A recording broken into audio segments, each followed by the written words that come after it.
Hello, can you hear me all right? I'm just going to make sure it's not too loud and that before I come live. I'm going to do some screen sharing tonight, so I'm hoping it goes all right. But yeah, it's a bit different when you're on StreamYard. Right, let's click on. Okay, so let's see. Right, can you see me all right? I've come a bit closer tonight so I can read the comments and work by StreamYard. Yeah, but tonight my live is about, my video as well is about a lady called Victoria Cilliers. I'm going to start with her husband's background, really. Emil Cilliers. He was born in South Africa. He had 2 marriages. He divorced his first wife in South Africa and came to the UK in the year 2000 with his second wife. So in the year 2000, he sort of got like casual jobs for in pubs and farms. And then his second marriage broke down. With his second wife, who he had 3 children with, and his first wife, he had 3 children with her as well. And then in 2009 or 10, he became he came into the army. So he got into the army. And that's where what happened was a month before he had a skiing accident. And when he came back from his holiday with the skiing accident, he went to the doctor in the army. And that's where he met his third wife, Victoria. I've wrote loads of notes. I'm not going by them. I'm just going by what I can remember and because I've researched it quite a lot. But yeah, so that's how he met his third wife, Victoria. She was a professional doctor in the army. She would work on like injuries and diseases and stuff like that. So he was assigned to her, and she was helping with his injuries, but they sort of had feelings towards each other. So she assigned him to another employee so they could progress in the relationship. And that was in 2011. So, and in 2011, this is where I'm going to screen share the photos a little bit now. Let's see if this works. Would you be able to let me know if the screen share works? Because in 2011, they got married. Victoria and Emil, they got married. So let's see if this works.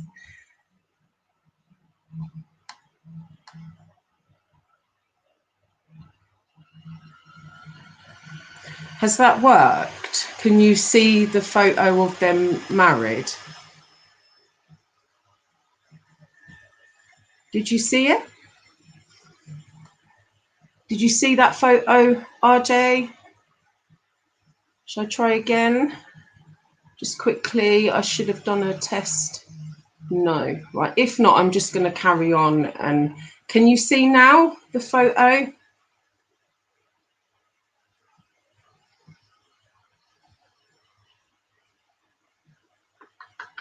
Show? No.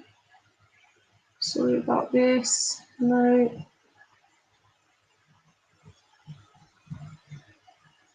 It's not there. No, RJ?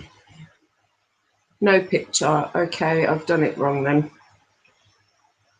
Only the reflection of the glasses. Me reading glasses. Got to put these on, didn't you? Right, I'm going to cancel that. But yeah, sorry about the reflection.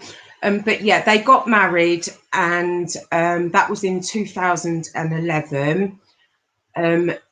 Victoria was she was a parachute, like, how can I say it? She was an expert. She was an expert at parachuting. You know, she lived for parachuting.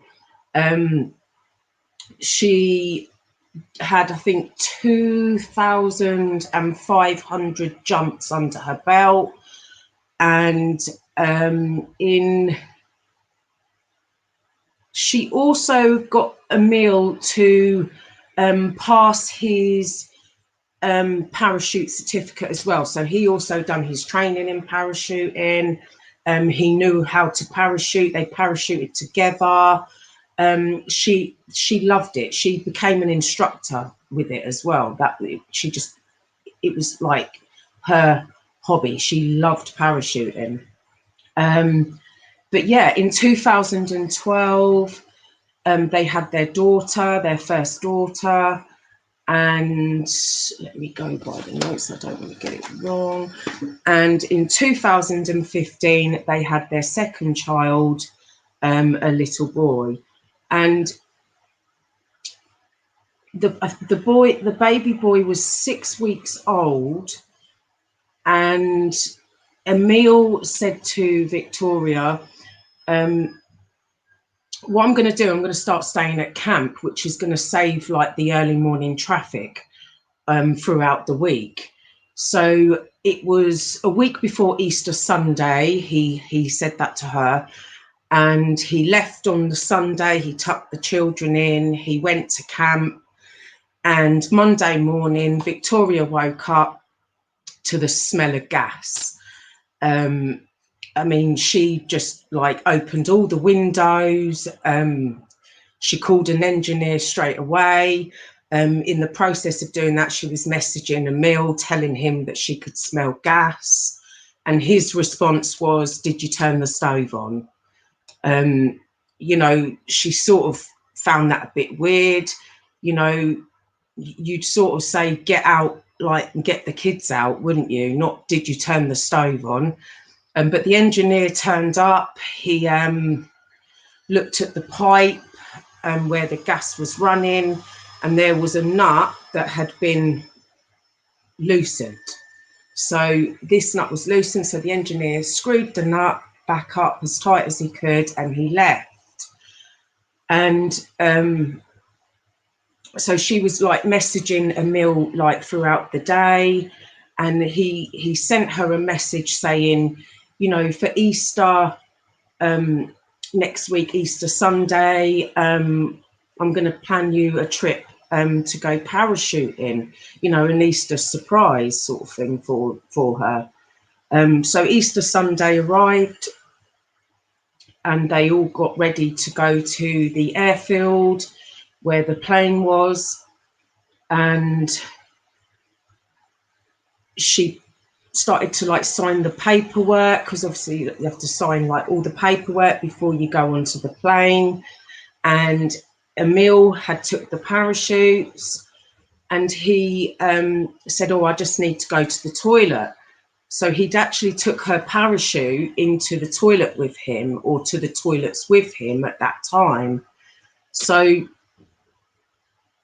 they get onto, so she's doing this on her own, not with Emil. So this surprise was just for her to go and jump from, like, parachute from a plane, knowing that she would jump at it, you know, sort of thing.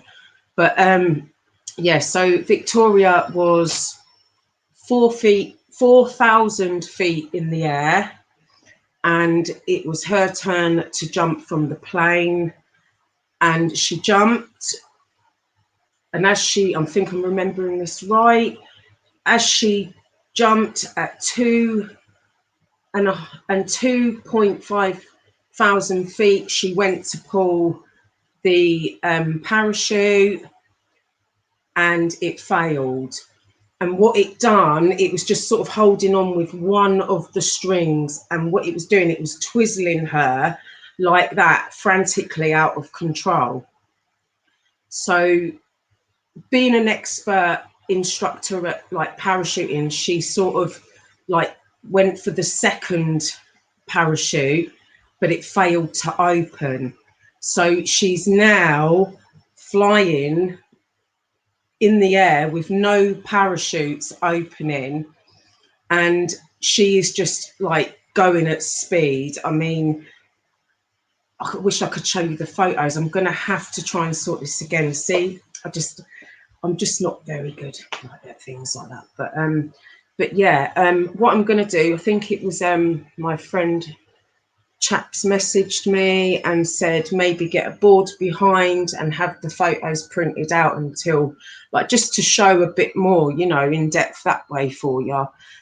But yeah, so she's traveling at speed. She gets to 1,000 feet, and she's gone from 100 miles per hour. It seems to have slowed down to 30 miles per hour. But they reckoned she was it was a miracle, because the week before, a farmer, because she landed in a farmer's land who had just recently ploughed his land, which was soft. So, you know, she's a walking miracle, basically. She landed, and she was like obviously rushed to hospital. She was alive, thank God. She had a broken collarbone, broken ribs, a broken leg, and some spinal, I think, spinal injuries. So just lucky, very lucky to be alive, you know. So yeah, she was at hospital. The police sort of came because obviously 2 parachutes have failed to open. You know, the company, the airfield have like was saying, you know, I've got the photos of the parachutes and everything. You know, on one parachute, the they're called slinkets or slinkers, and they'd been cut off. So it's the slinkers that open, like release the second parachute. But the first parachute, all like the wires had been cut, and like, you know, luckily one of them wires was still like holding on, you know, because that's what sort of like saved her coming down as well, you know, slowing the speed as well. So yeah, she had her injuries, and I think it was about a week or 2 later the police arrived and done like an interview with her to find out, you know, a bit about her husband, you know, if anything unusual had happened before. And that's when she mentioned about her gas leak the week before. And this is when they started to sort of like look more into her husband. They took his phone, and they were going through all of his messages, and they found him having an affair with another woman who, I think the day of the parachute, he exchanged 380 messages to her, explaining to her that the baby wasn't his. He's going to leave his wife.